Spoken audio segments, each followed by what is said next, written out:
Thank you. Senator Lummis of Wyoming is recognized. Well, thank you, Mr. Chairman. I'm so glad we're having this discussion, and I agree with Senator Warner. This is an area where crypto is being used to finance terrorism, and we have to provide the tools necessary to stop that. In fact, earlier this year, I worked with my colleagues on both sides of the aisle to add an amendment to the NDAA that would require examination standards for crypto asset intermediaries and request a report from FinCEN on mixers and tumblers, the way that information is scrambled to prevent detection. Furthermore, let's get after Binance and Tether.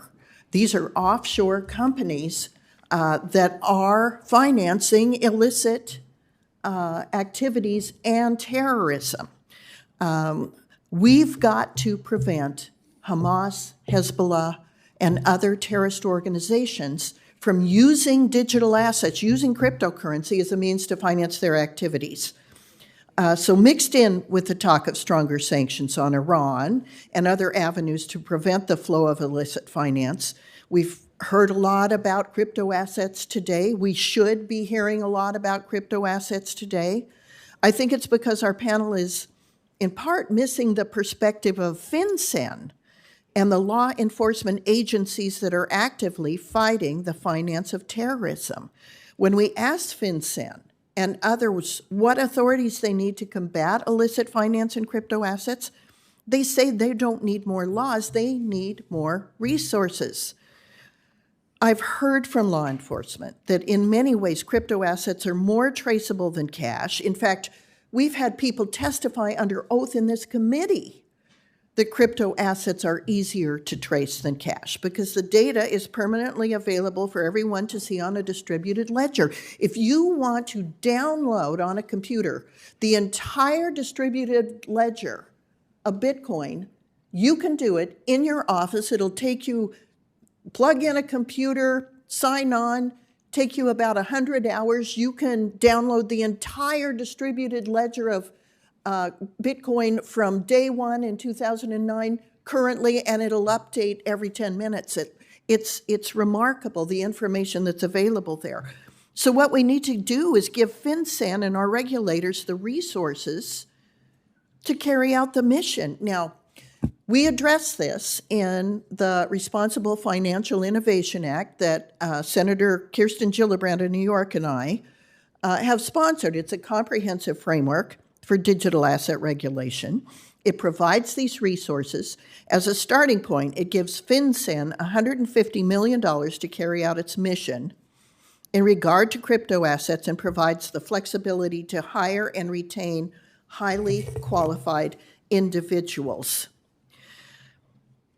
Now, let's turn for a minute to intermediaries like Binance and Tether. We know that Hamas and other terrorist groups have, on literally hundreds of occasions, been able to open accounts with Binance even after public reporting about the issue.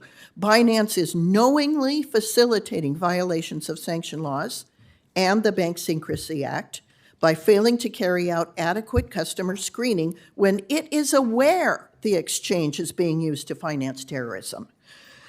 It is also well known that Tether is a favored on and off ramp for illicit activities to interact with crypto asset markets and is knowingly facilitating violations of the law.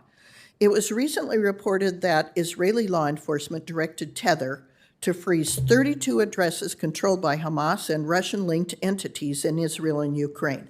Tether is failing to conduct adequate consumer and customer due diligence and screening, despite being aware that its product is used to facilitate terrorism and other illicit activities.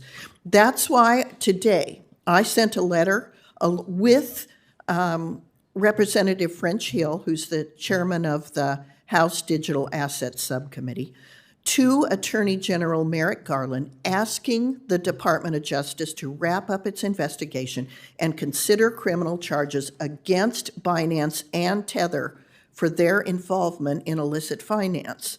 And we now know, as Senator Haggerty noted, that the role of crypto assets in funding Hamas has been overstated, but even $1 going to support the recent heinous attacks is too much. Binance and Tether have knowingly been allowing terrorists to move funds using their unregulated exchanges. They're based in the Seychelles, in the Caymans, in the British Virgin Islands. It's time they're brought to justice. Mr. Chairman, I ask unanimous consent that my letter to Attorney General Garland be entered into the record. Without objection, so ordered. We've tried the status quo, where crypto asset intermediaries operate in an environment without clear paths to registration. As policymakers, we need to be making it more difficult to operate a crypto asset intermediary in the shadows offshore. But we also need to make it possible to operate a compliant exchange in the United States. By providing robust regulation, the United States can force bad actors out of the crypto asset space and ensure financial innovation can continue in our nation in a manner that does not allow illicit finance to occur. I've used up my time and more so I don't have any questions for you. But, Mr. Chairman, thank you kindly for holding this hearing. I yield back.